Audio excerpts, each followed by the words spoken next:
Good evening. I'm Kathy Anderson, the Executive Director of the Walden Woods Project.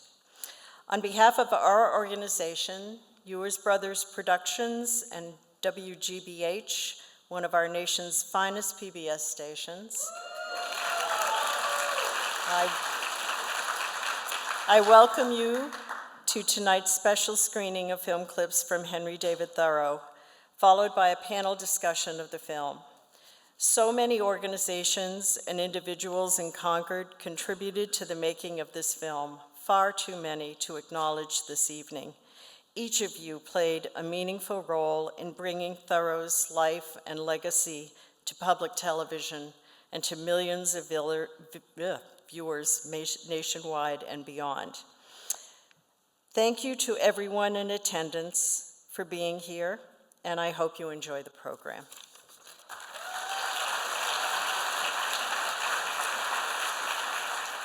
Ladies and gentlemen, please welcome the executive producer of the Henry David Thoreau documentary and the chairman of the Walden Woods Project, Don Henley.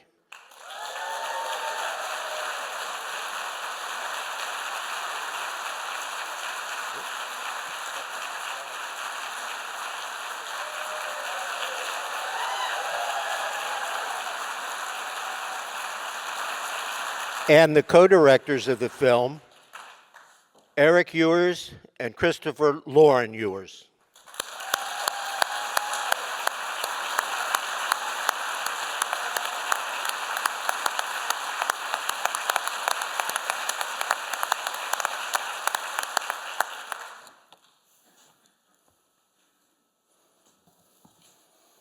Ooh, that doesn't work.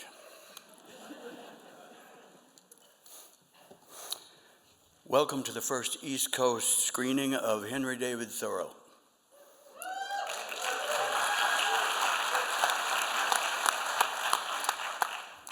Tonight you will see 40 minutes of clips from the 3-hour documentary, which will air in its entirety on March 30th and March 31st on PBS, including WGBH.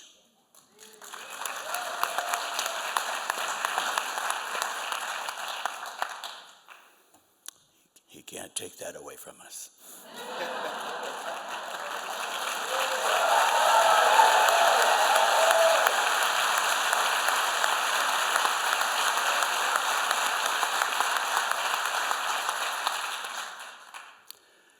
Thank you all for joining us this evening. I can't think of a better or more appropriate place to hold this screening than right here in Concord, where Henry Thoreau lived and wrote for most of his life. And as you heard my late friend and multi-Pulitzer Prize winning author David McCullough say, Concord is one of the most significant places in our nation when it comes to embodying the layers of American history.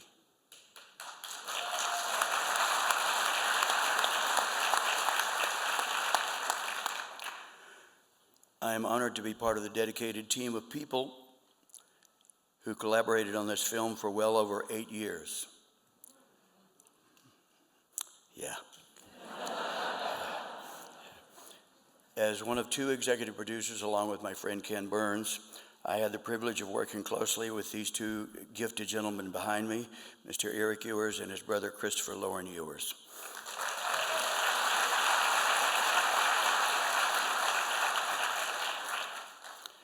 These gentlemen have long been a part of the extraordinary Ken Burns team at Florentine Films, and now they have their own company called Ewers Brothers Productions.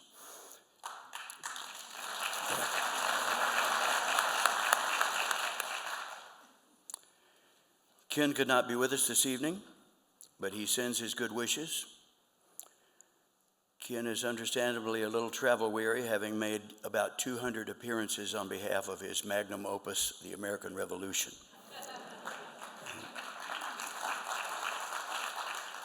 And if you haven't seen it, I urge you to do so, because it is an amazing piece of work, and it was interesting and frightening to learn that we almost didn't have a country. had it not been for men like George Washington. We could certainly use some men like that now.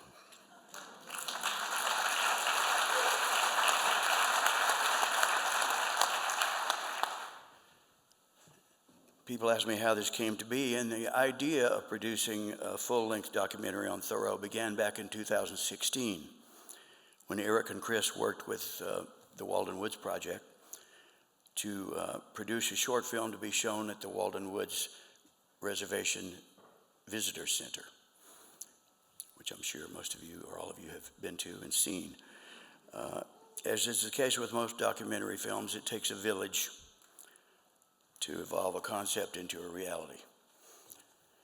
And some of you who are here this evening helped to make that reality possible.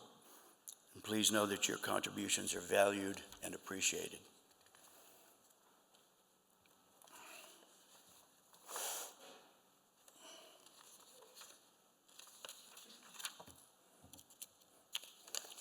You have to excuse me, I just came from Las Vegas, and I'm a little bit of cultural whiplash.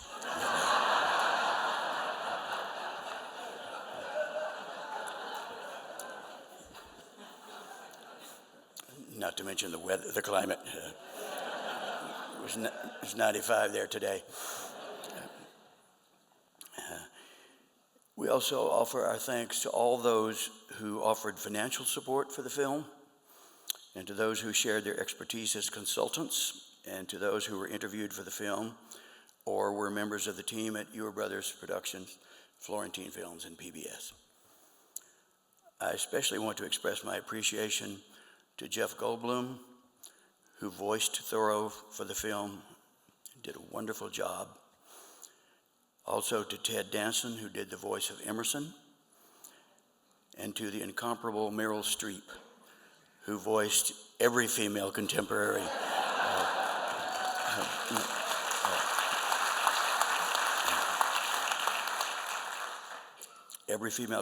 of Thoreau featured in the film. And to Tate Donovan, who was the voice of Ellery Channing.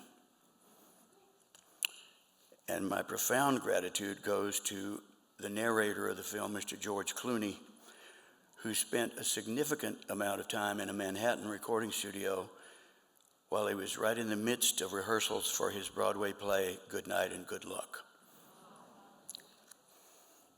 This exceptional group of artists brought the full weight of their talents and their generosity of spirit to this project, and we are grateful to them. Later this evening, after you've had the opportunity to see clips from the film, you'll be hearing more from me and my fellow panelists about why Henry David Thoreau, the film, and Henry David Thoreau, the person, offer hope and encouragement about how we might conduct our lives and maintain a sense of meaning and fulfillment amidst the challenges of the 21st century. And there are challenges indeed. Some may be surprised by the degree to which Thoreau and his life and his writings from 180 years ago speak to our current circumstances. And much of this work involves the time he spent living in Walden Woods. And speaking of Walden Woods, I would like to offer a brief word about the Walden Woods Project. It was founded in the spring of 1990 in response to a large commercial development that was planned for Bristers Hill in Concord that was threatening the integrity of this historic landscape. In fact, it was 36 years ago this month that I came up here crunching through the snow in Walden Woods, not dressed for the occasion. Some of the local preservationists, and some of them are here tonight, were mounting an opposition to this development. Long story short, as Thoreau encouraged us all to do, I got involved. And it's one of those instances in life where, in retrospect, you're just glad that you didn't know what you were getting into. Sort of like parenting or show business.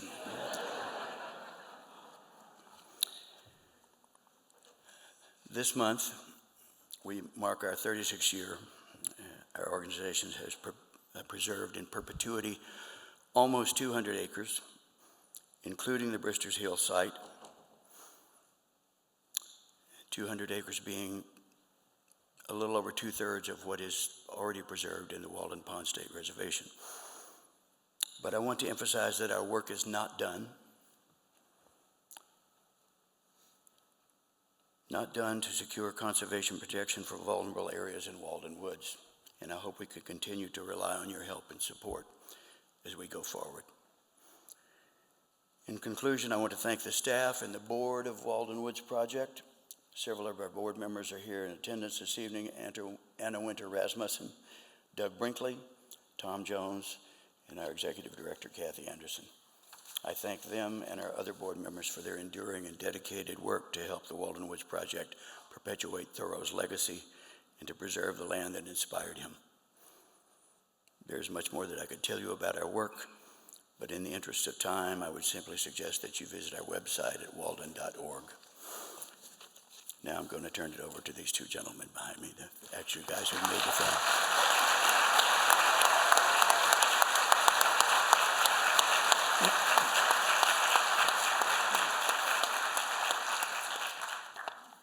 Thank you, Don. And good evening. My name is Eric Ewers. I'm a co-director. And I got a C- on my Thoreau essay in high school. My teacher said it lacked insight.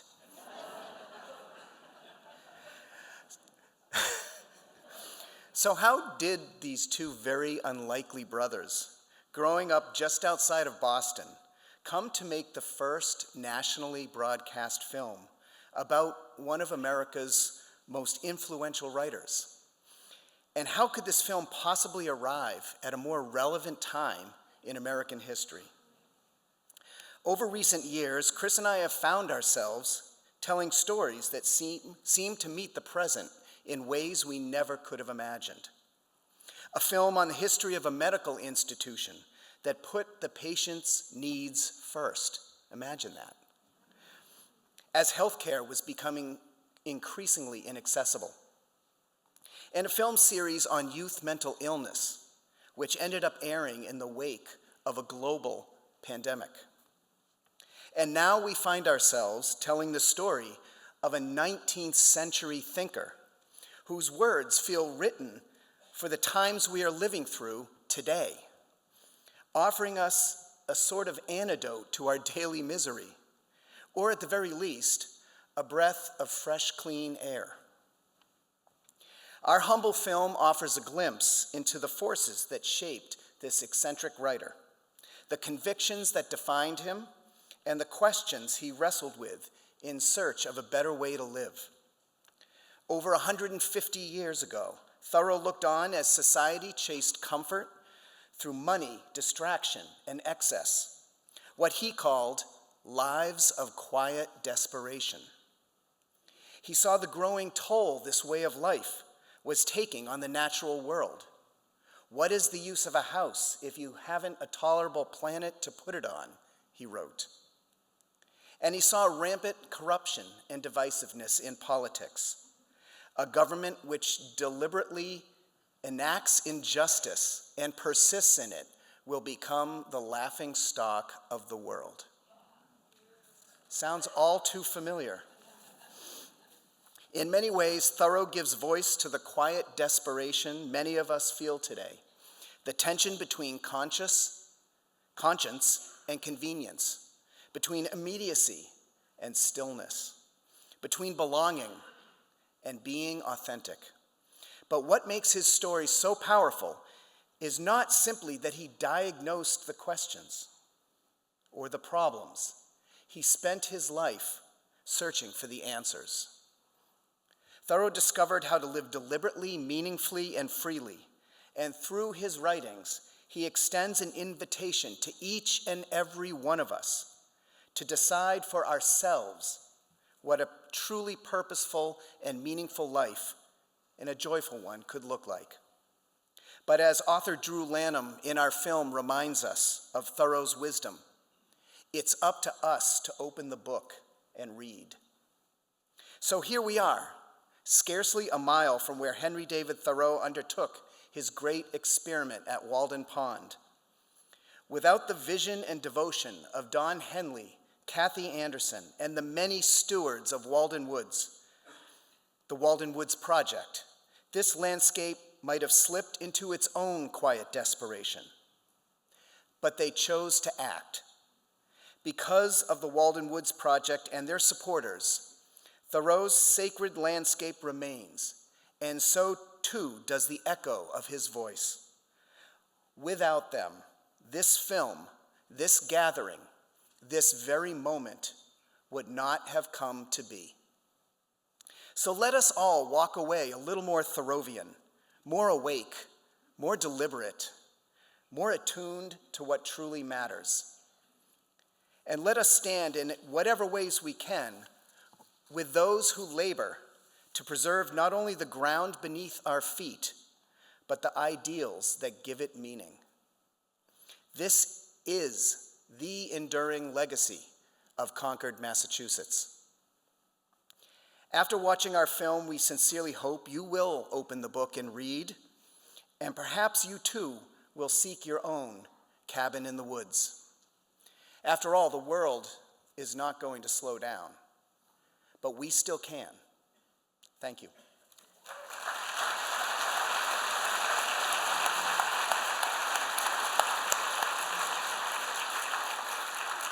My 10-year younger brother, Chris.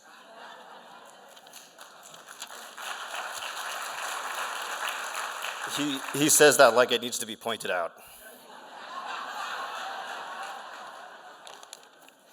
Also, I'm impressed that he got a C-. I don't think I turned the paper in. In fact, I'm pretty sure I was suspended when we took the field trip to Walden Woods, so really awkward for me to be standing up here right now. First, before we move on, I'd like to acknowledge that nowhere is this film more at home than on PBS and WGBH.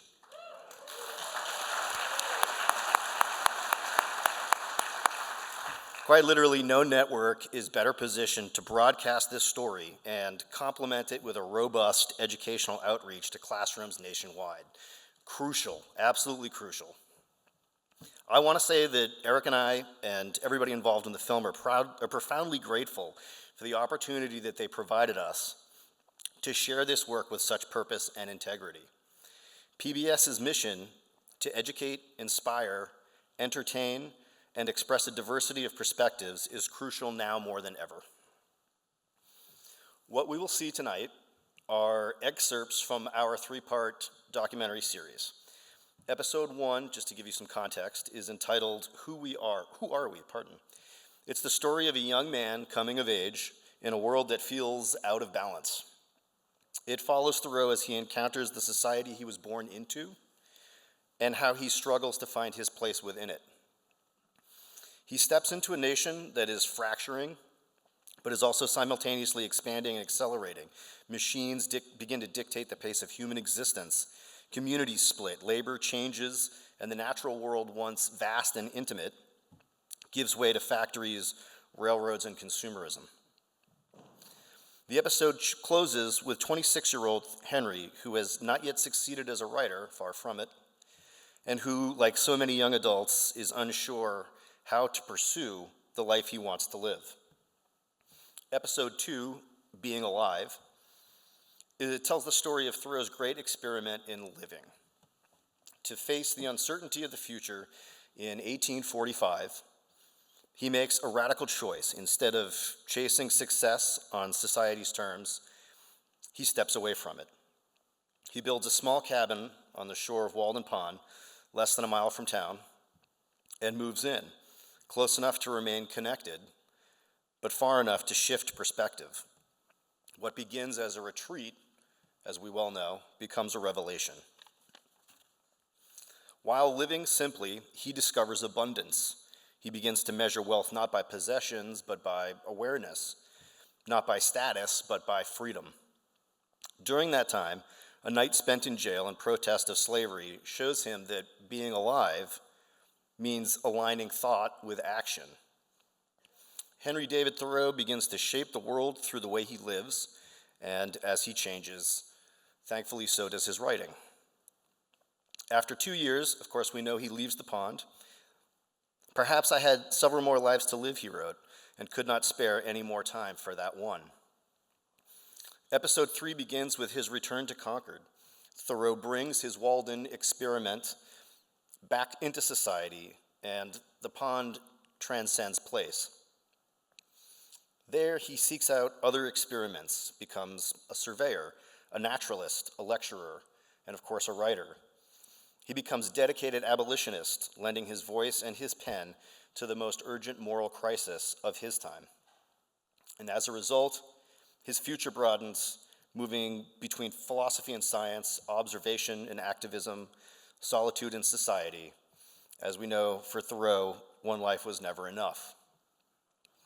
Please enjoy the clips selected, and please be sure to tune in to PBS and WGBH next Monday and Tuesday at 9 o'clock for episodes 1 and 2 on Monday and episode 3 on Tuesday. After the clips tonight, will be followed by a panel discussion. And again, thank you all so much for being here. We truly appreciate it.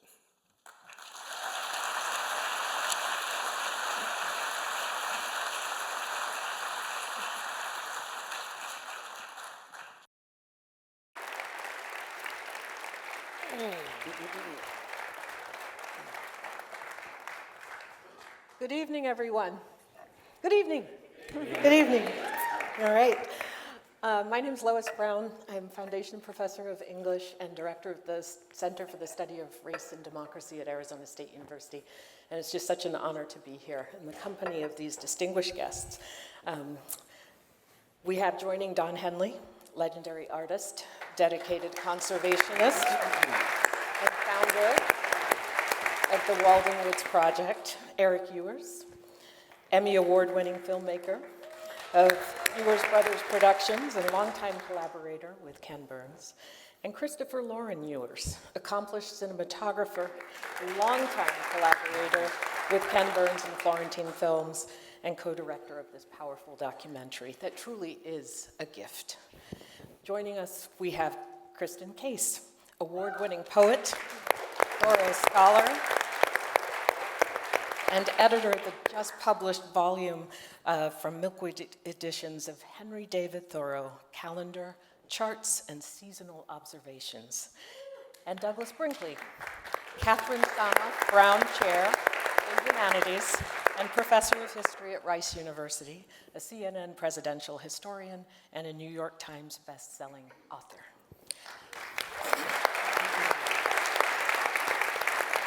So, everyone has a memorable first encounter or last encounter with Thoreau as a young boy. And I'd like to ask each of you to build on that moment of first encounter. How has your involvement with this stunning documentary broadened or intensified your considerations of Thoreau and his world?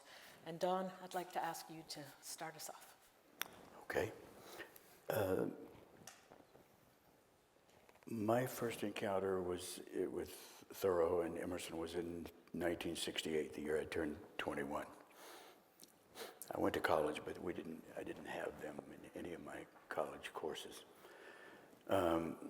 As I'm sure everybody knows, 68 was Thoreau has, his popularity ebbs and flows, it waxes and wanes, and 68 was a big year for Henry. We were all going to go back to the land and live in communes with one another, and we all know how that turned out. So I started reading Emerson first. I read Self-Reliance. My father had suddenly fallen ill and had to sell his business. One day he came home and said, I'm done. And so I dropped out of college, went home to help my mother take care of my dad, and that's when I started reading Emerson and Thoreau. And I grew up in a very rural part of Texas, a very green part of Texas. It's over there by Louisiana. And I spent a lot of time in the woods with my dog. And Emerson and Thoreau helped me get through a very difficult time in my life. It's provided solace and comfort for me. And then we cut to 1989. I'm in my house in Los Angeles. I've got a TV in the kitchen, and I've got CNN on the TV, and I hear somebody say Walden Woods, and then somebody said commercial development. So I walked over to the TV and looked at it closely, and there were some gentlemen talking about this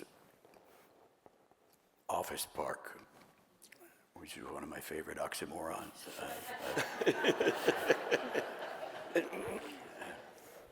And I managed to catch the name of one, Mr. Tom Blanding. Yeah. Called him up. He had no idea who I was, which was fine. And I said, I'd like to help you out. And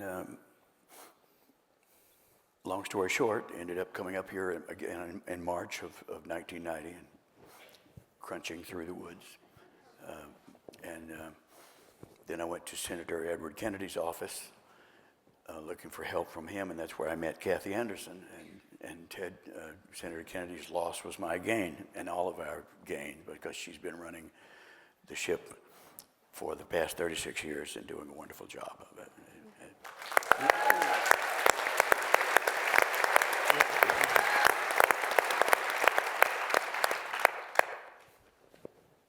Thank you. So that's my story, and I'm sticking to it.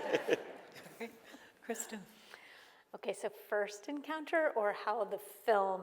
Both. Okay, well, I confess actually that I was not a fan my very first time through in high school, although I did win a Thoreau imitation contest in my English class, and my English teacher made me waffles because the class selected the passage that I wrote in imitation of Thoreau as very believable. I tried to make it, it was all about pencils, as I recall.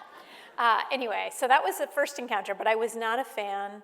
It took actually it took 3 readings to really, it was in graduate school that I really kind of fell in love with Walden. So for any of you out there who may have felt felt some resistance or felt some of that abrasiveness in economy, I encourage you to just keep going, come back to it, or skip economy. Skip economy. Whoever said that, yes. It's a tough read. It's a tough read, but it's a text you can live with and come back to in different moods and different periods of your life, and that certainly happened for me. And in terms of this film and how it has changed my relationship to Thoreau, I think it has been an incredible opportunity to really think about why Henry Thoreau now, and why for all of us. That scope of the reach of the film, the scope of it and the timeliness of it is just so extraordinary. And I think, for me, the answer to that question has been because we still have a choice. And that the great message of Walden, but really of all of Thoreau's writings, is we have a choice. We have a choice about our lives individually. We have a choice about our collective life. And that could not be a more powerful message for this moment to me. So I'm deeply grateful to this film for reminding us all of that. Thank you. Thank you.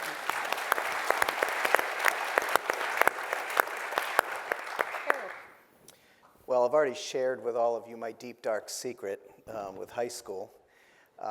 That was my first experience with Thoreau,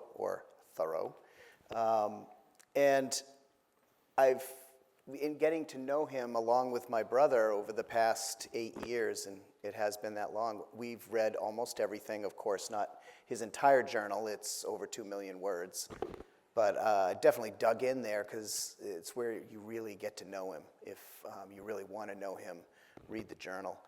I started realizing as I got to know him through the making of this film that when I was in high school, this was the 80s, and I lacked the maturity to understand what I was reading, or even try to figure it out. It's a time where my parents, I'm sure, worried about a lot, but I didn't.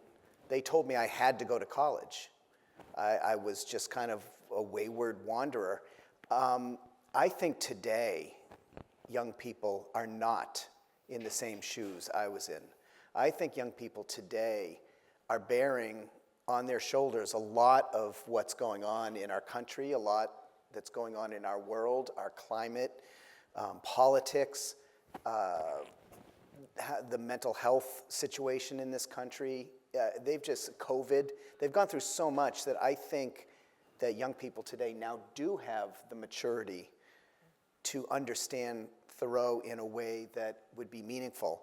And I mean, the process of making this film, I lived with him every single day.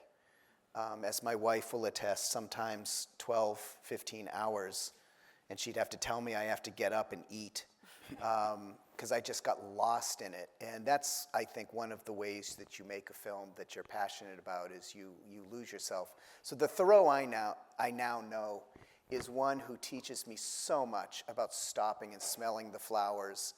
I pick up a leaf and I'll stare at it, and we might chuckle, but a leaf is pretty freaking cool if you stare at it long enough.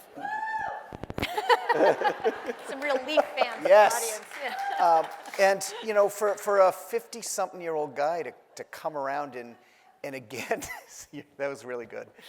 To come around and experience that now is so meaningful. I could just keep going and push furiously ahead, but Thoreau is telling me to slow down, to look around a little bit more, to appreciate things more, and I'm forever indebted to him.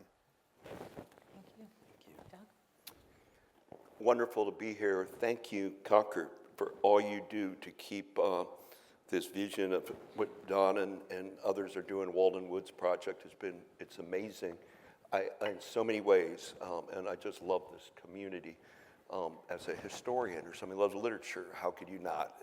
And I grew up in Georgia, but my parents moved to Perrysburg, Ohio, and I grew up along a river, Maumee, and I played on the river all the time, little islands in it.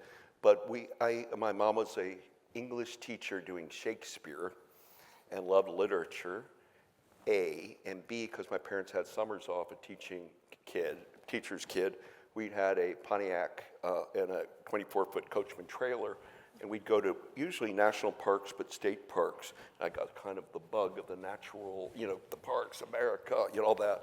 But my mom didn't identify with Thoreau, but she would teach Emerson. It was mandatory that Little Women or Emerson and Thoreau. But I got really deep in Henry David Thoreau in an unusual way, I guess. He doesn't get talked about, but the novelist Jack Kerouac and the Beat Generation, because I read On the Road instead of my familial trips in a trailer all over America, The Road. Here's Jack Kerouac and Neil Cassidy. And Kerouac was a devoted Henry David Thoreau lover. He'd come here from Lowell, Massachusetts, Kerouac, and my mom disapproved of Kerouac, so therefore I loved him, And he did a book, The Dharma Bums, about Gary Snyder, Pulitzer Prize-winning poet, who's still with us up in California, Davis. And so I was reading those Kerouacs, and Thoreau comes up. He'd say that we're urban Thoreaus, we're I'm even the Concord and Merrimack, rivers, and he started trying to take Thoreau and identify it. And then lo and behold, guys, I would come to I came to Lexington to Concord with my parents to do more of the battlefields, but it was the spillover effect of coming here. And in a rapidly changing world, it gives solace that you all are keeping this community intact. And without Walden Pond, there really is no community, because it anchors this place in so many profound ways. And I have to say, sometimes you can live somewhere like here, some of you are from here, and it can be in your own backyard, just like my river was, that's been utterly polluted growing up. But you guys had a gift And Don Henley, the story he just told you, not everybody picks up the phone and follows through and poaches Ted Kennedy's and sticks to it. And so he's from Texas, but he's gifted your community a lot of love, attention, integrity, and thank you, Don, for all that.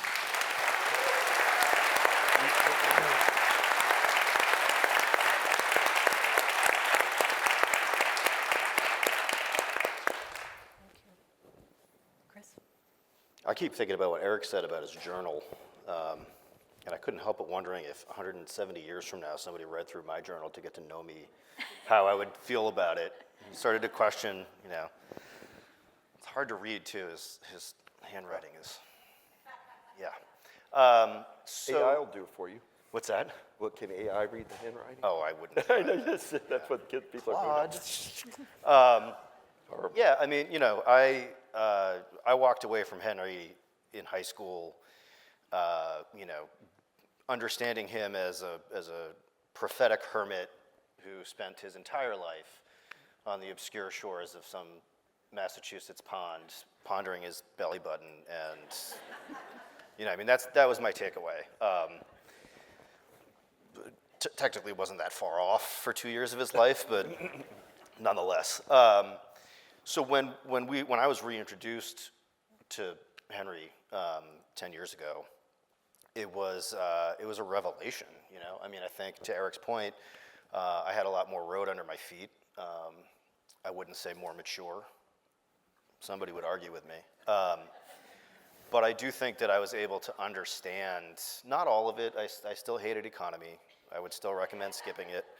But there were certain parts, certain voices of Henry's, and he has many voices, that spoke to me deeply.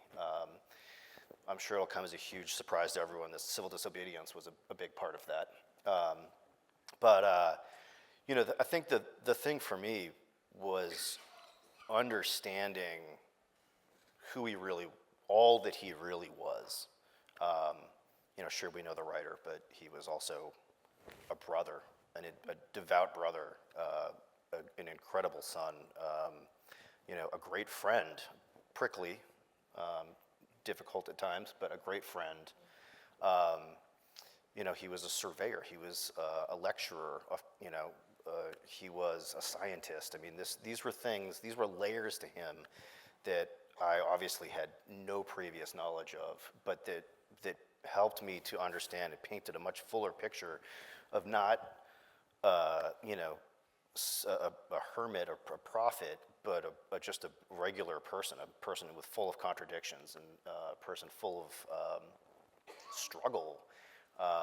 And so all of a sudden, it became clear to me that I didn't need to disavow, all of my property and time and everything, and seclude myself like he did in order to have the same revelations that he did.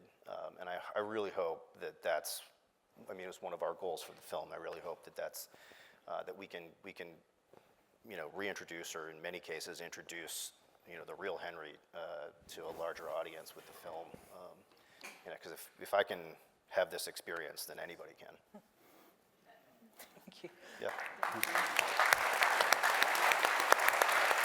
So Eric, I'd like to go back to you. So often when one starts a project, one has an idea, one has this set of goals, and then the project begins to lead you. How did the storyline, how did that plot line change for you? That's a great question. Chris and I had a premise when we first started, and remember, we're coming off a film on youth mental illness, which is a very contemporary subject. But when we started rereading Thoreau with renewed interest, we saw how relevant he was. We saw the parallels between his time and ours, and my God, this is many, many years ago. Look at where we are now, and I think that when we started, we wanted to contemporize Thoreau to some degree while still adhering to the historical chronology of his life and his writing. So sometimes I like to believe personally in filmmaking that we don't make the film, we listen to the film, and it tells us what it needs. That's on a visual level, it's on a story level, it's on a musical level, it's on a level of when it needs to breathe, when it needs to keep moving. And I think we're very proud of the fact that we were able to actually push through the premise that we started with. But along the way, so many, bumps and U-turns, and it was a very difficult process. I thought this was going to be an easy film to make. The guy was born, lived, died, right? And he is so cerebral, and his prose is dense and it's lofty and it's beautiful, but it's I can't remember who said it, but someone said it's like reading Thoreau is like running a marathon. You have to train for it. But what you get out of winning or finishing the marathon is that you get this joy. And I think that we just tried to listen to him through the whole making of the film and just intuit where and how it should ebb and flow. And then we have brilliant ideas from different people in our filmmaking team. Collie Powell said to me one day, she said, we should have quiet desperation end the film. Instead of the traditional epilogue with a bunch of people telling you how important he is, let's end it with a big question to yourself, which I thought was amazing. My daughter, Allie Ewers, she worked on the film as an employee, not under me, not under Chris. And in screenings, one day she said, Dad, I know what's wrong with episode 2. And I'm like, oh God, please tell me. And she said, it's not breathing. He's going to nature, and you're like running a freight train through the story. I'm like, oh, yeah, you're right. And so there's so many different elements and so many different angles, but our job is to just take it all, bring it together, and let the film tell us what it needs. Thank you. I want to follow to you, Chris, and ask, the cinematography is breathtaking. Oh, thank you. Stunning. Did you guys like all the night scenes? I promise between now and next Monday, we're going to finish the film. So in some ways, there's the question that I posed of Eric, how did your craft change as a result of this immersion? Oh, yeah. Well, I mean, the first time, before we ever started shooting anything, Eric and I met Kathy. We walked around the pond, and we were essentially silent until we got, over towards the train tracks. And I forget who said what first, but we essentially looked at each other and we're like, how are we going to make this beautiful? This is, I've said it many times, like Thoreau wrote himself, and I'm not quoting, I'm paraphrasing, that, it's an ordinary pond in a standard Massachusetts woods. Like, it's really not. It's not like standing on the shores of Lake Tahoe, or you're standing in front of the Tetons. Like, you really, we realized we had to immerse ourselves not only in his writing, but then also try to immerse ourselves in his approach. So, and I liken it to riding a bike. It was nearly impossible at first and really frustrating. Trying to see through Henry's lens. But then as soon as we got it, you never forget, and you forever have that skill. You can always get back on the bike. I think that it required us to, Henry's words are so transformative. We wanted the visuals to complement that as best we could. So what we found is we started creating scenes that his words could inhabit, as opposed to trying to replicate, his writing in visuals. And hopefully we were successful. If not, we suffered over many years in all seasons and all types of weather at all times of day, unsuccessfully. So fingers crossed we get the point across. But I think to Eric's point, we would, bless you, we would, there were certain rock formations or, a fallen tree or a stump or certainly Haywood's Meadow where I would repeatedly go back to because, I found some, Henry used to talk to lichen. I did not do that. But, finding some aspect of the woods, some character of the environment to continuously check back in with, I realized, after a while, this is probably what he was doing. Yeah. Well, thank you. And this is a perfect segue to a conversation and a moment to reflect on environmental leadership and the kinds of strategies that are necessary in this world. So, Don, to you, you've been a visionary champion of Thoreau, and you've been fueled by, as you say, his earnest belief in stewardship and presence and responsibility. And your founding of Walden Woods Project almost 40 years ago, and your support of this documentary, really truly underscore the broad work that's involved in honoring not just legacy, but work. So first question to you is, what do you think Thoreau's greatest legacy is to us today? And do you think we've done enough to preserve the woods and the pond for future generations? First, let me just back up and say that I had a really difficult time reading them, too. That florid 19th century prose is very difficult. And to make a bad pun on your marathon joke, first you have to start with walking. Oh, wow. Very well done. Wow. Henry would have loved that. I think that's his most accessible piece of work, and it encompasses a lot of his philosophy. So that's when I finally clicked and said, "Oh, okay, I get it." And then I struggled through the Walden.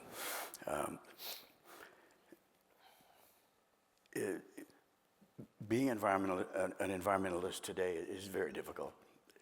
And we there are great barriers.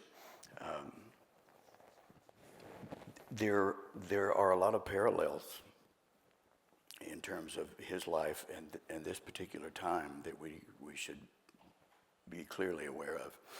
For example, Thoreau was very wary of technology. He was a young man during the Industrial Revolution. He watched when he and his brother took the trip up the Concord and Merrimack River. They saw all the textile mills that were being built and the machines in those buildings that were replacing human work, the work of human hands. And now we have technology that's going to replace the work of the human mind.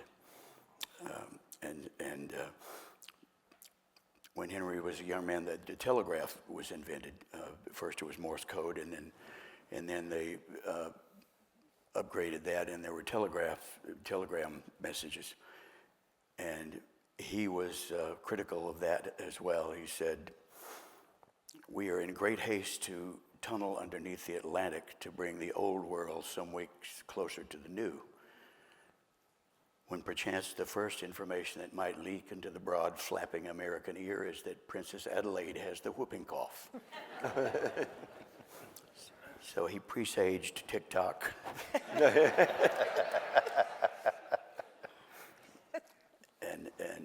and tabloid journalism and all those sorts of things. He was worried about it then. His legacy. I'll just read you something that a literary hero of mine named Wallace Stegner said.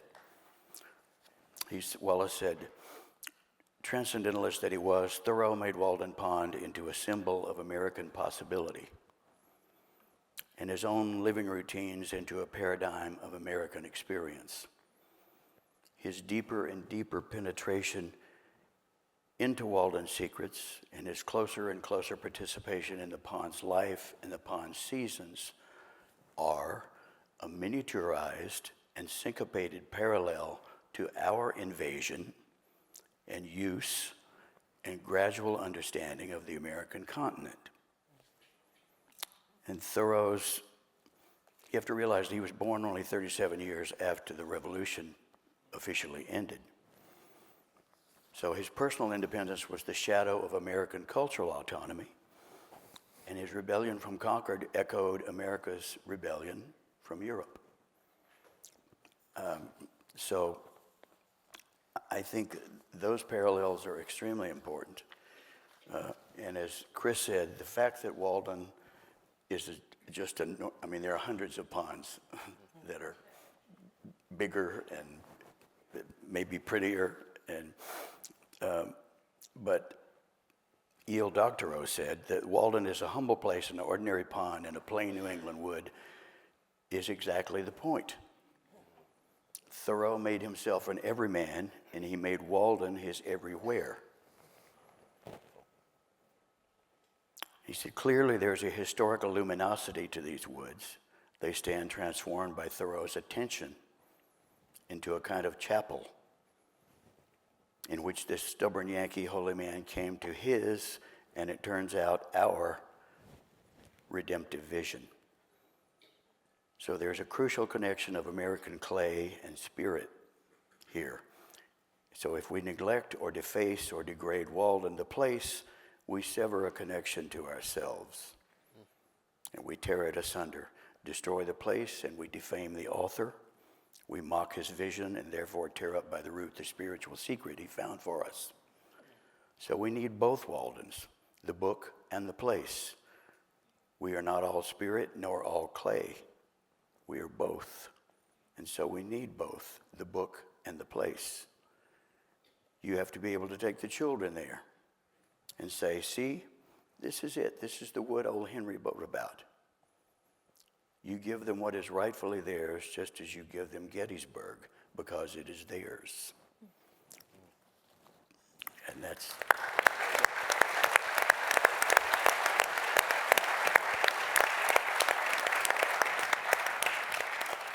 Kristen, I want to turn to you and follow those really powerful points that Don just made and turn to the calendar, which is a gorgeous addition, so congratulations on that. What do you think that Thoreau, the scientist and the philosopher, really teaches us? And do you see that his environmental foresight and activism truly impacting contemporary work and science, but also resistance? Yeah, I mean, yes, in a million ways. I'll just kind of speak maybe to one. What is so moving to me about, well, one of the things that is so moving to me about the calendar is that it is, among other things, a document of seasonality that includes the human in the turning of the seasons and includes the observer in the observations. And I think in terms of environmental thinking, environmental activism, connection to our world, the severing of our connection to what it is that we would know, right, nature, our attempt to know it without, while separating ourselves from it has been a catastrophe. And so I think a new understanding of the natural world as one in which we are a part and in one to which we are connected is imperative. And you know, that's something that is present throughout Thoreau's writing, that sense of knowing as a relational act and of the natural world as a realm of interrelated species of which he was a part is so rich everywhere in every text.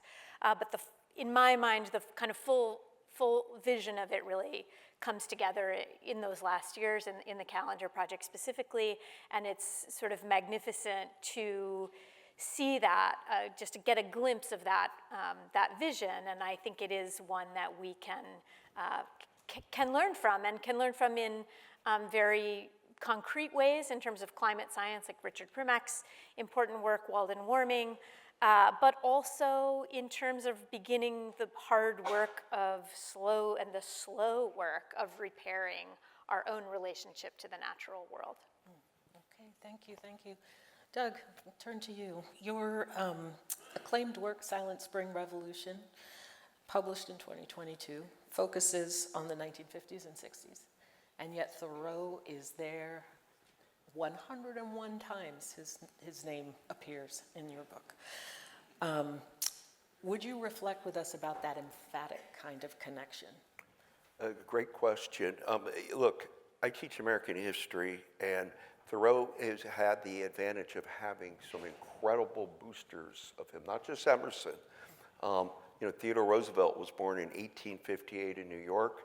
He used to get sick with asthma, decided that nature was a curative, Catskills, Adirondacks. But Theodore Roosevelt went to Harvard, and he would read all of Henry David Thoreau. Theodore Roosevelt went to the top of the Mount Katahdin in Maine. He'd follow Thoreau's path, TR, when he would keep in his books. And Darwin came out in 1859 with On Origins of Species. Most people at Gettysburg or Antietam aren't thinking about Charles Darwin, but Theodore Roosevelt's father was, because he was opening up the American Museum of Natural History.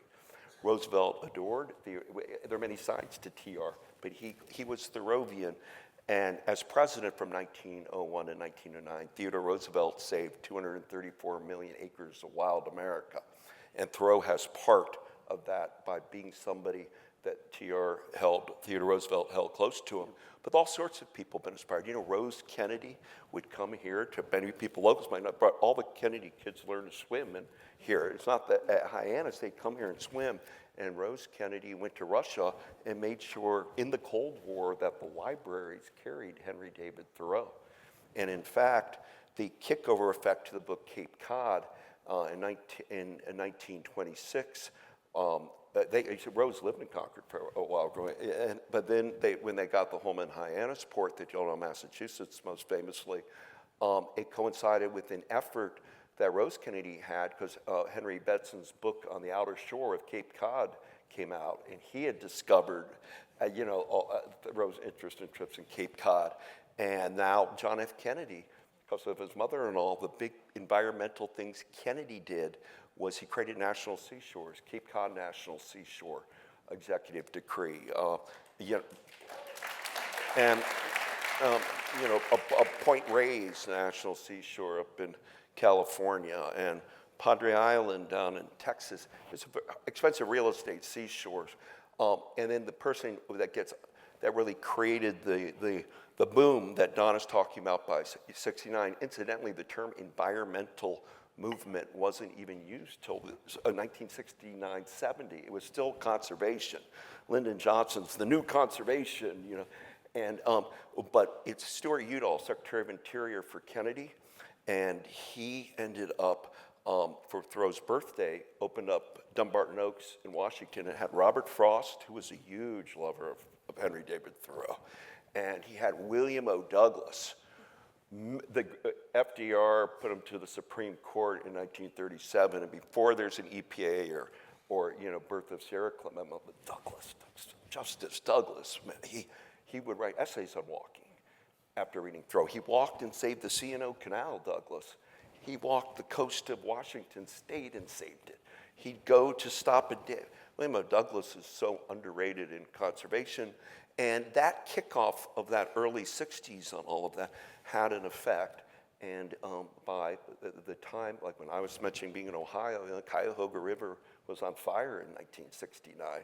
Time magazine puts it on the cover. Well, Neil Armstrong was on the moon, and Nixon was, Time's doing Cuyahoga River, Ohio. And so the point, and I can go on, and Rachel Carson, oh my God, she loved Henry. She died with Thoreau's books, literally on her bedside, and her book, Silent Spring in 1962, talking about pesticides or chemicals we put in.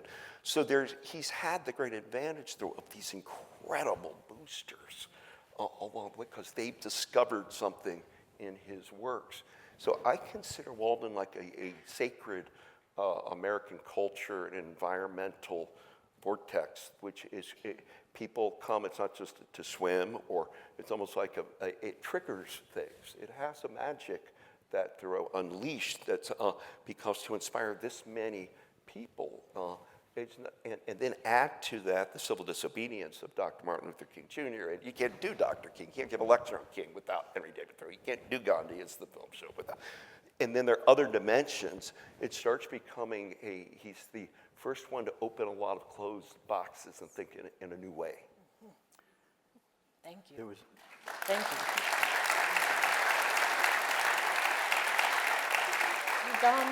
Don, I'd like to come back to you, because as the conversation has been evolving, we get such a sense of the local work that can be done, and then how that leads to national work. And Henry's just a prime example of the ways in which he's thinking about responsibility and action, even as he's looking at this country that is expanding and wondering how much of it he will see. So my question for you, and it really follows in what Doug has said here about federal policy and just the enormity of action, what more can each one of us do to preserve, honor Thoreau's legacy, but also the reality around us? The first thing I would say is vote in the midterm election. Okay.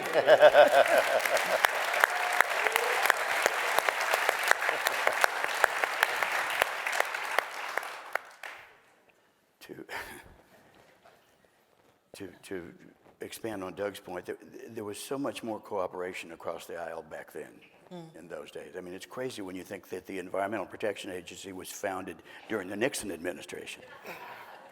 You know, that's crazy. But it was.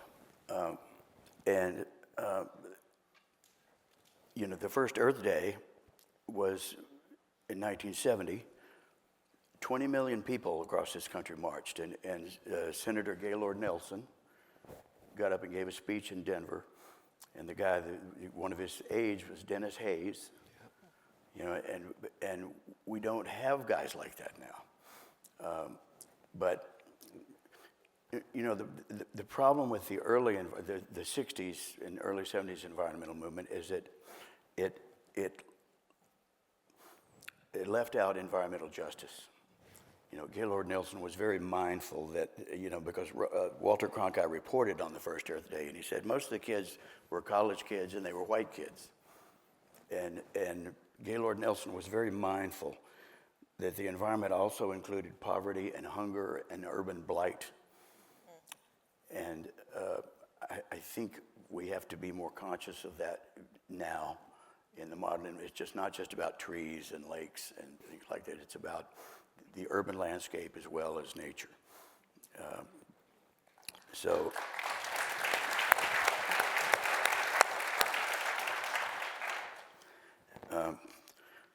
But we're really going to have to get some different people in Washington before we get anything done.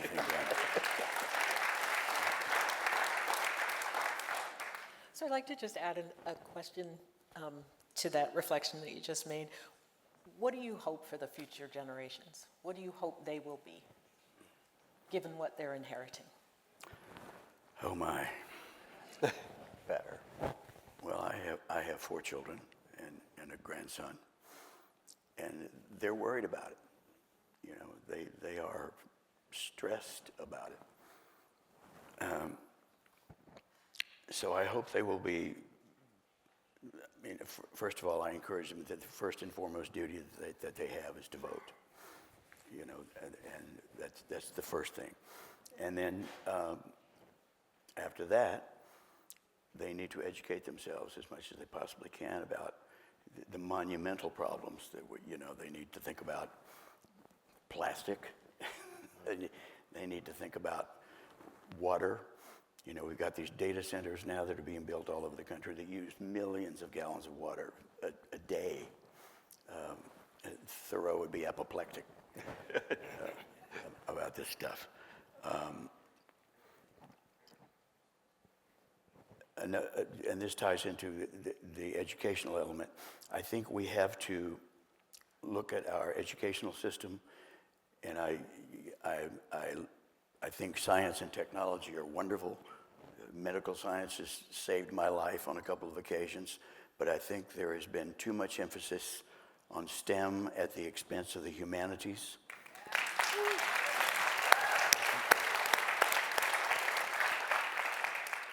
And I think that, so again, science and technology are all well and good, but I think if we lose literature and poetry and those things, that we become less human. And so we need to be mindful of that, because those things are disappearing in some schools. Not all schools, but in some areas they're disappearing. So I talk to my kids about that. And if you want to bring it back around to the local thing, I can do that. Yes. Okay. Here we go, y'all.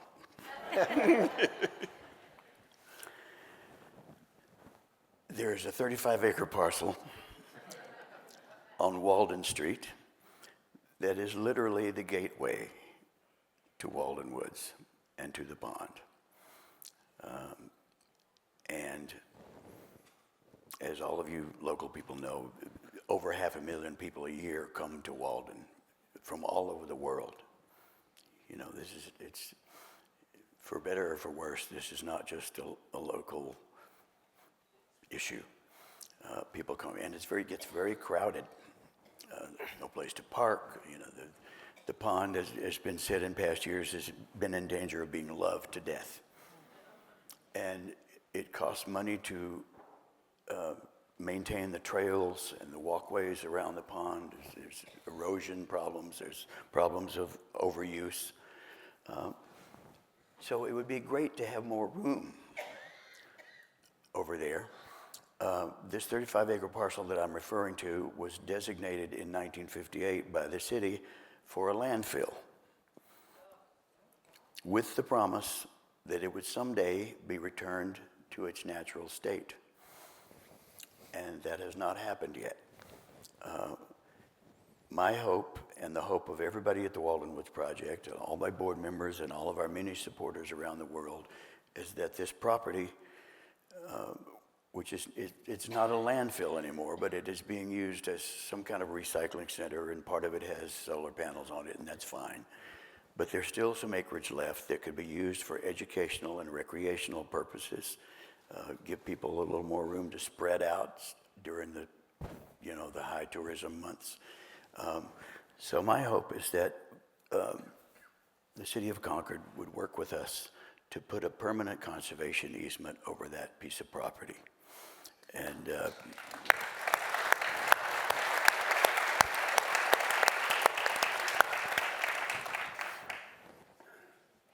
we're willing to pay for it. So that's our big goal. That would sort of complete our mission. Not complete it, but it's the last piece in the quilt, so to speak, in the puzzle of what we've been trying to do. As I said before, we've preserved about 200 acres already outside the reservation. And this would be really a great thing to have happen. And again, what is literally the front door or the gateway to Walden Woods and Walden Pond. So think about that.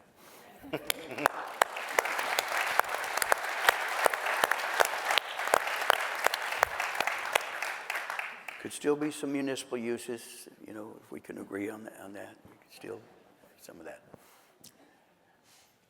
So, Eric, I want to sort of segue with the idea of thresholds and gateways.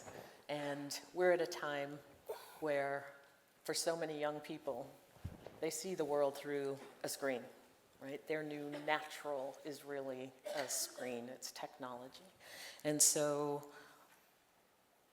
the question in part is, what is it that young people, how do we bring them, and I mean, Don is talking about access and exposure. Doug, you were talking about caravans and, sort of the mission of the national parks. There's a kind of insanity, right, that is really lurking around so many young people.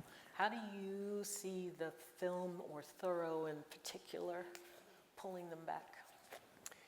I think it comes down to one fundamental word, honestly, and it's kind of the premise behind what we do: relatability.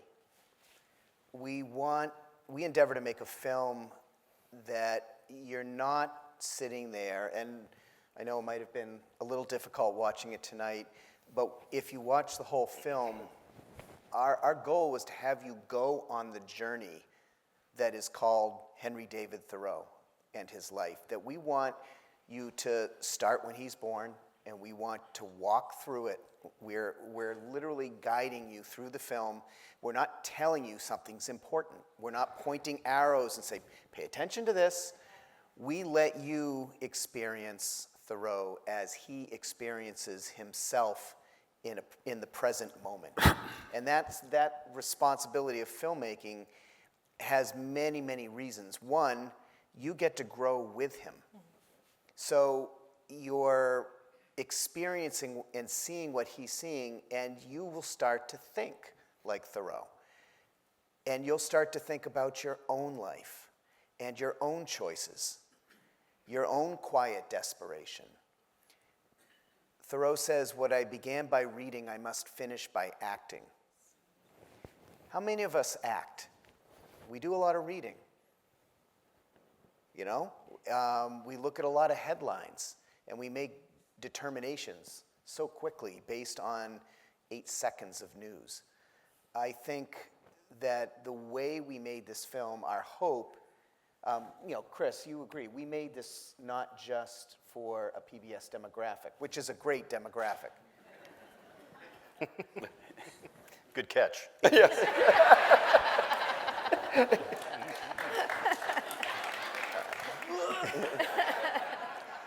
It is a great demographic. There is no other place we could have such a film be shown with such integrity. I just think that young people, we made this film intentionally for younger people as well as older people.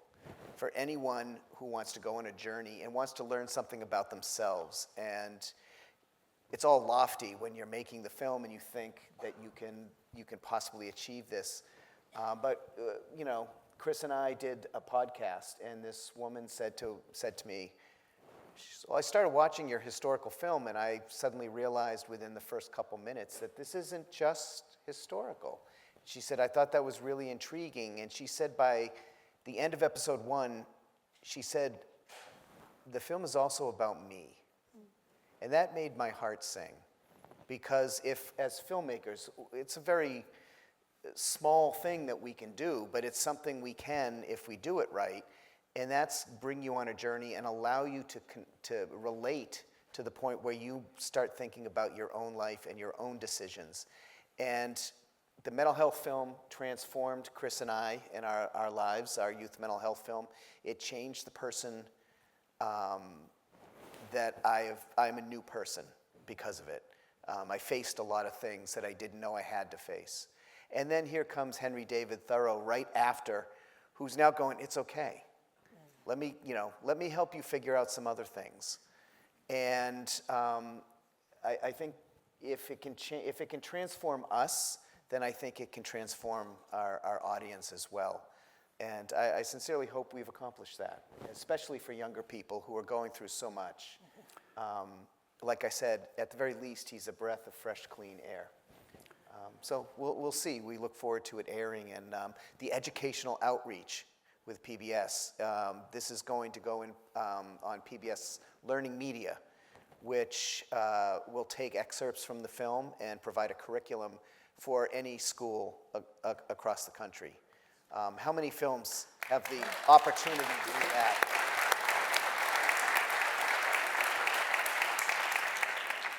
So it's that commitment to really having a product that helps make a difference and impact in individual lives. Thank you.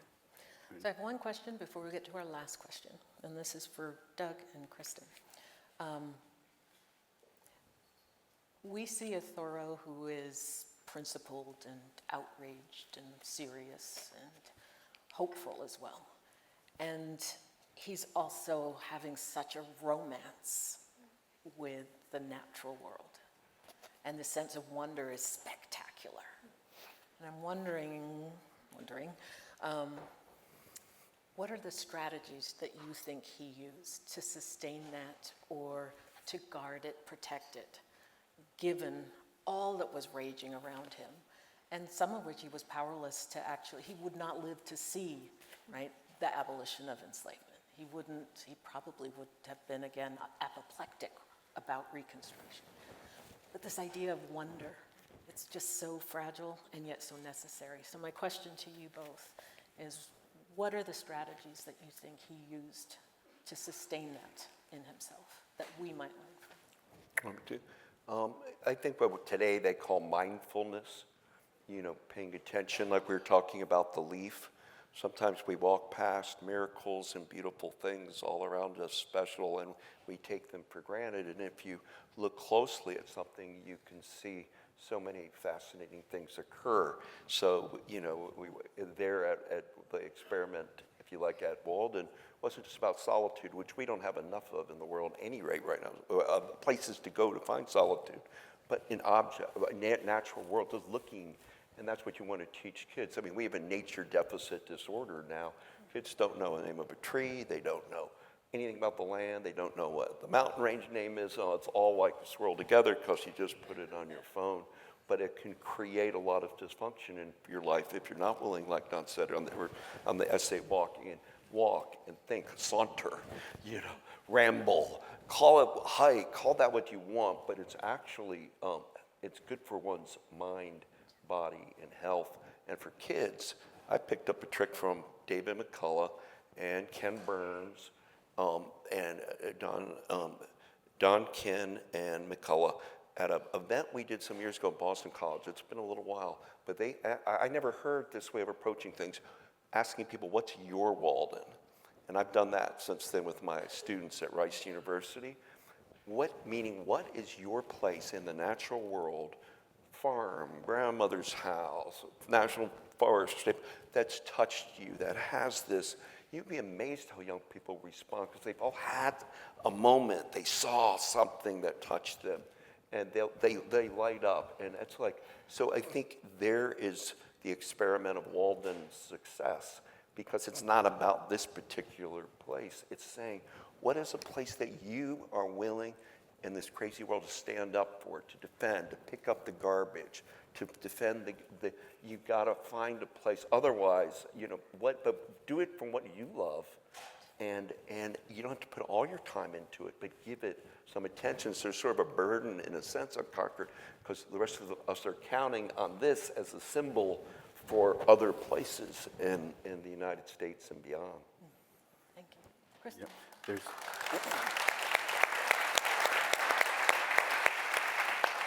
I was really moved to hear Chris talking about returning to the same spot for those shots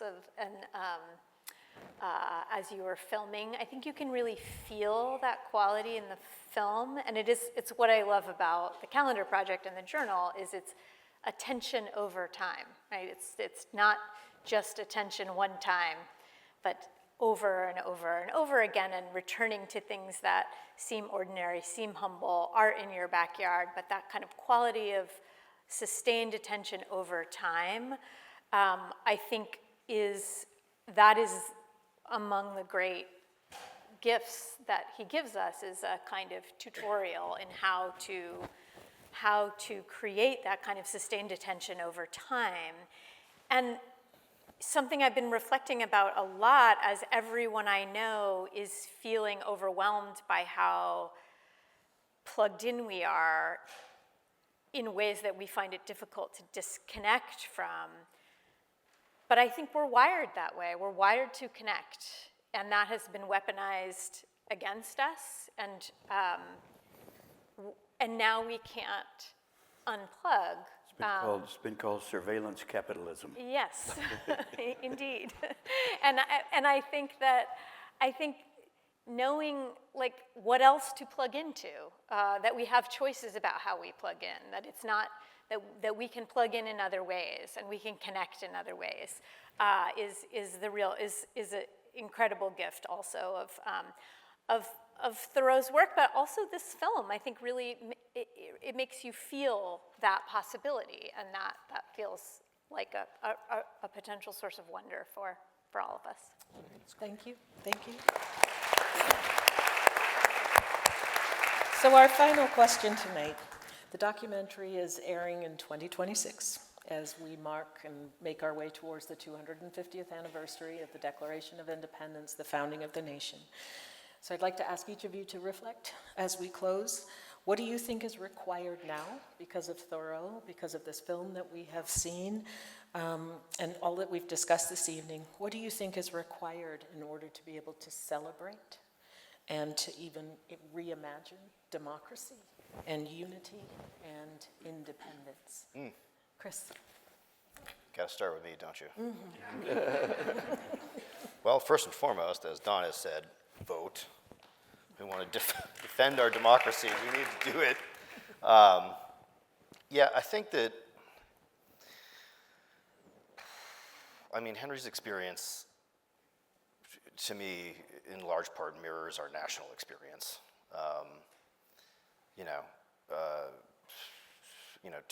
200 when Henry went to the woods, he asked himself one question: how can I live deliberately?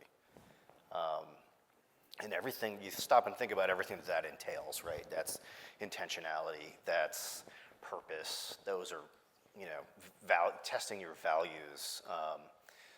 250 years ago, our nation, we did the same thing, like Walden was an experiment for Henry, democracy was an experiment for us, and still is to a large part. And I think that as a nation, we've stopped asking that question, how can we live deliberately? How can we live intentionally? How can we notice where individually and collectively we've been sleepwalking through our days, where we still have agency, because Thoreau asked us these questions, and they're incredibly important, particularly in the here and now. How do you live a moral life in an immoral system? Henry has he has modeled for us the permission to continuously reevaluate our actions, our words, our thoughts, and to change course when laws don't add up to justice, when we feel like we've lost the truth, or when we're being threatened by we're being affected by laws that we find unjust. Thoreau reminds us that progress demands that people are willing to stand up when things don't add up. And I think that the idea that disagreement isn't a threat to democracy, silence is something that resonates deeply with me through his work. And I think that we all have, we certainly have permission to change. In fact, I think we have the responsibility to do so. Thank you.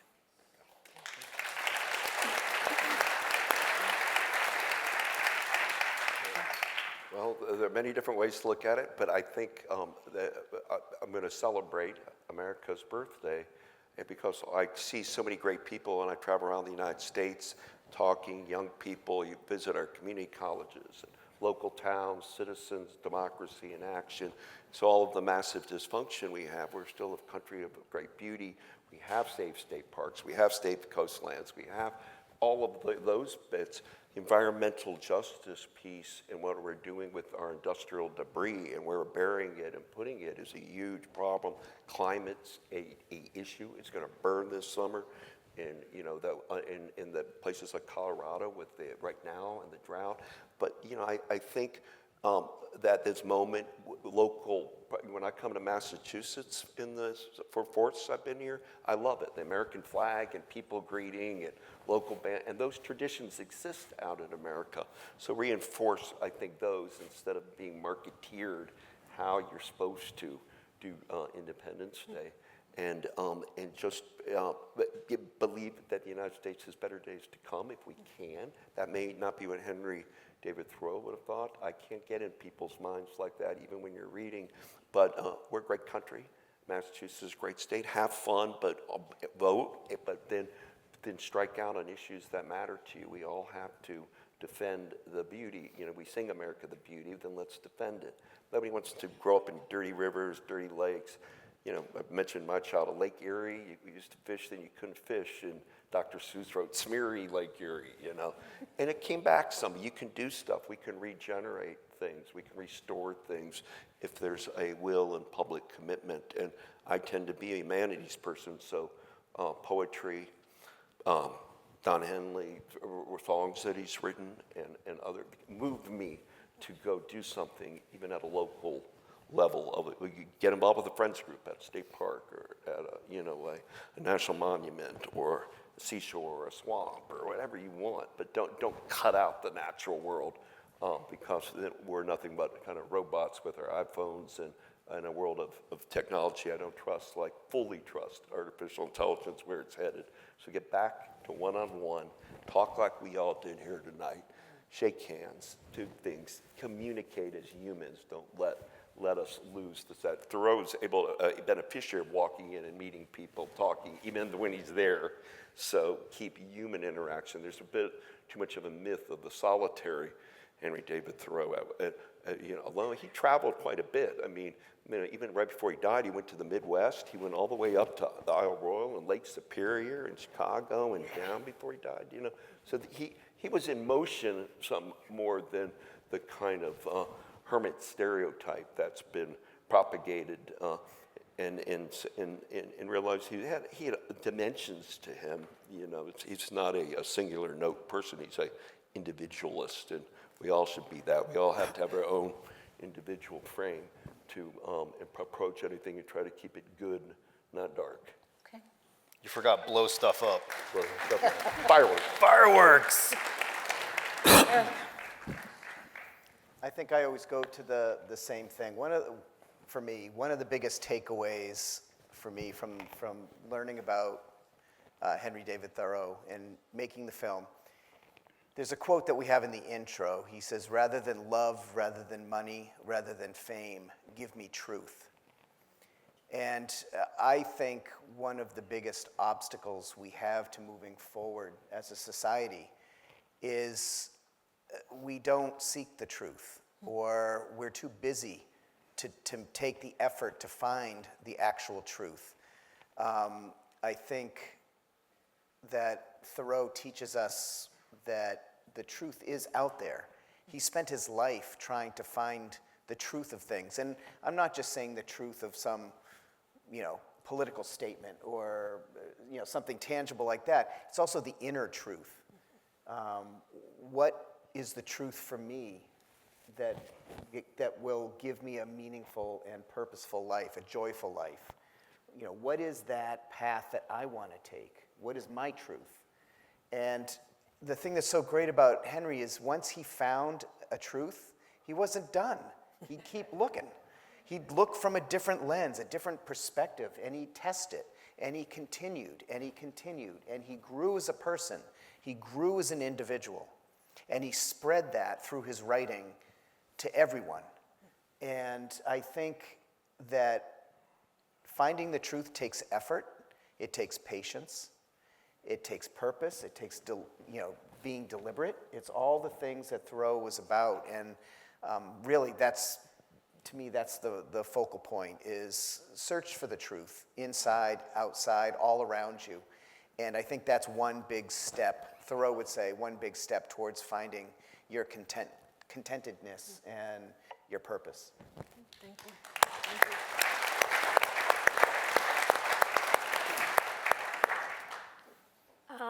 I think in terms of our country and the moment that we're in, and sort of reflecting on our culture as Americans, I think we need his imagination. We need his ability to imagine something better. And something that I always feel immense gratitude to Thoreau for is that sense of the relentlessness of his imagination and the work of it. Imagination is a work. It's not fluffy. It's not extra on the side, extracurricular. It's a muscle. And he used it like nobody else. And I think the great example that we have is the way he was, his political imagination, his imagination about his own life, his imagination as an artist. This was a person who simply refused the logic that something is normal means that it is correct. And we need that. We need that desperately. And to say, just that this does not mean that I have to accept it, and does not mean that I have to accommodate myself to it. It should accommodate to us. And so remembering as Americans how to insist on that. Thank you.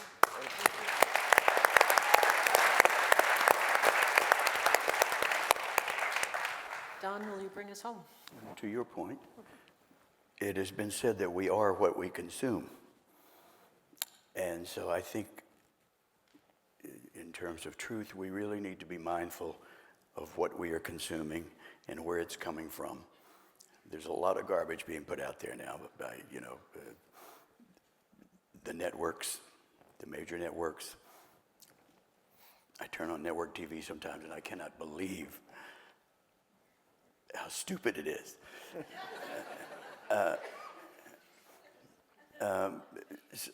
So there's too much mediation between us and the natural world, especially our children. Sometimes at our concerts, I'll look out in the audience and the phones. I've seen people watch the entire concert through the viewfinder. There's just too much between us and what's really happening. And I think, I complain to my son all the time. I say, the music on the radio is just garbage. And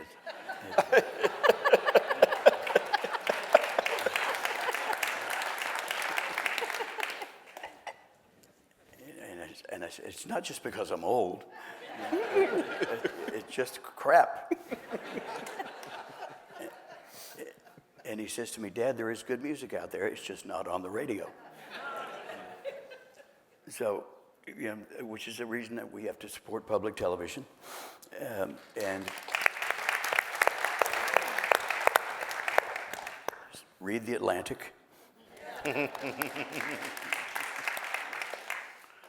and just be aware of what we consume and how much of it we consume and where it's coming from, and teach that to our children. I don't know if we'll ever get them off the phones. It's too late now, I think. But we can limit. I fuss at my grandson's parents all the time. I say, you got to take the phone away from him. It's not the babysitter.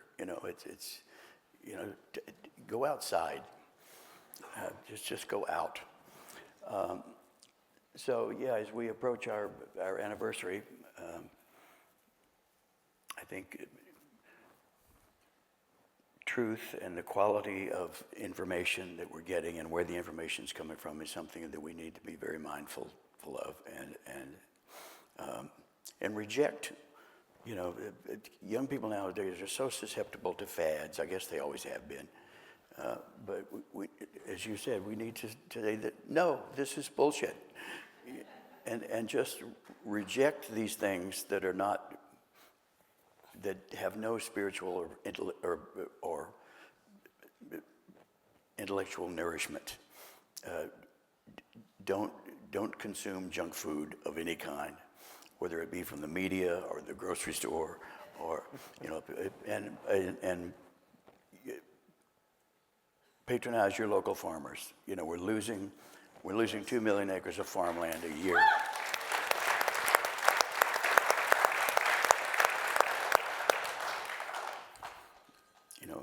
Agribusiness is, I could go off for hours about that. But support people who grow food,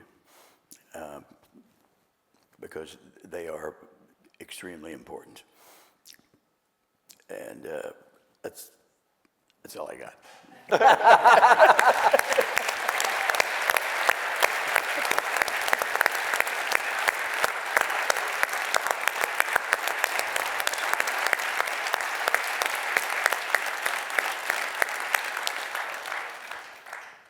please join me in thanking our distinguished panel, and thank you so much for being with us.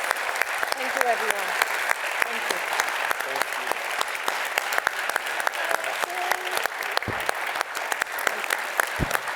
Good evening.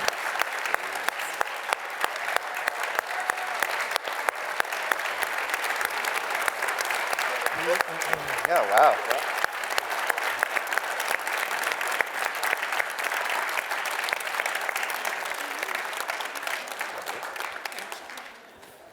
We good? Yeah. Good job.